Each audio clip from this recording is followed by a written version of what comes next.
د دوانو جهانو د سردار نه چې د عرفې یو ورځ روژه نیول دې باندې خدای پاک 2 کاله ګناهونه معاف کړي. د عاشورې په یوه روژه 1 کال ګناه معاف کېږي او د عرفې د ورځې روژې نیولو باندې د 2 کالو ګناهونه معاف کېږي، د تیر کالم او د آینده کالم.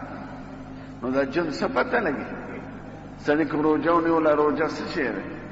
لږ وخت دی.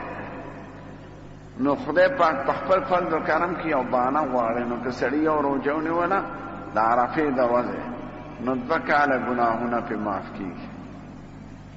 عرفه په کومې ورځ ده او د اراس په کې څه دی چې په عاشوره 1 کال ګناهونه معاف کېږي او په دې 2.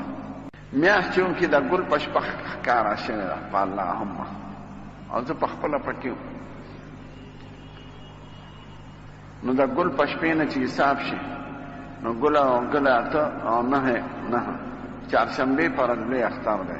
نو په دې ملک کې د 9 پر ورځ د عرفې ورځ ده. د هر ملک خپل احکام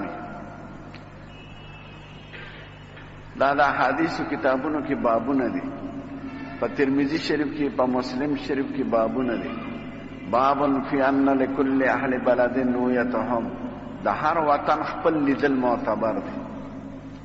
نو د یو وطن او د بل وطن منځ کې چې 480 میله فاصله نو که د هغې روژه او اختر کې فرق راشي نو خیر دی.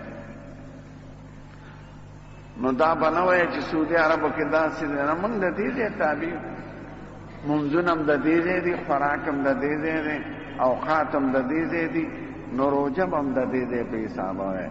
نو د 9 پر ورځ زموږ عرفه ده الحمدلله. نو که سړی روژه نیسي د 9 پر ورځ نو ډېر د عرفې ورځ پکې